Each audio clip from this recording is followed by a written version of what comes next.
One of the best ways to figure out what a term means in the Bible is to do a search on that term to find out every other place it occurs and how it's used.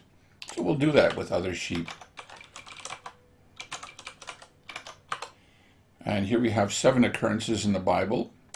Of course, there are 2 Bibles in the Watchtower Library, so we'll choose the most recent edition. We'll discount the outline because that's not really part of the Bible text, as well as the Bible words index because, again, they're not part of the text.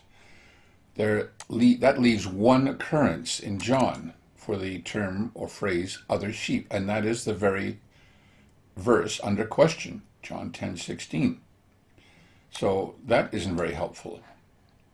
Another phrase that comes up often is great crowd of other sheep. That doesn't occur at all in the Bible, but it does occur 256 times in the Watchtower. So the Watchtower links the great crowd with the other sheep. But why?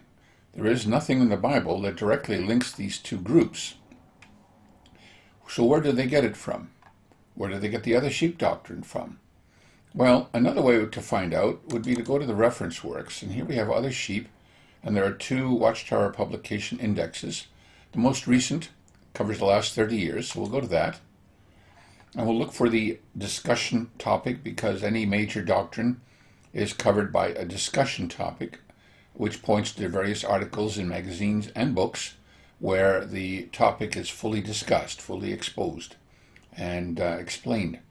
But we don't find that under other sheep in the latest index. There is no discussion topic. So let's go back to the 1930 to 1985 index. Now, one would expect, since the doctrine was first revealed to Jehovah's Witnesses in 1934, that this would contain that reference. We'd be able to find the actual article in which Rutherford first expounded the doctrine of the other sheep. When we go to the discussion topic, we find no such reference, nothing to 1934, 1935. In fact, the earliest is 1980. So, but still, if we have 3 references and they do fully explain it using scriptures, that's all we need. So let's go to the most recent one. And if you read this, and I would recommend you read all 3, take your time, I've done so, you will find that they do not contain any proof. What they contain are assertions. To give you one example, here in paragraph 4, since those other sheep were not of this fold, they were not to be included among the Israel of God, the members of which have a spiritual or heavenly inheritance. How do we know that? How do we know that this fold is the Israel of God, and how do we know that the other sheep are not included in the Israel of God? We have no basis, no scriptures provided here to support that. It's simply an assertion that is made, and they expect us to accept it as gospel.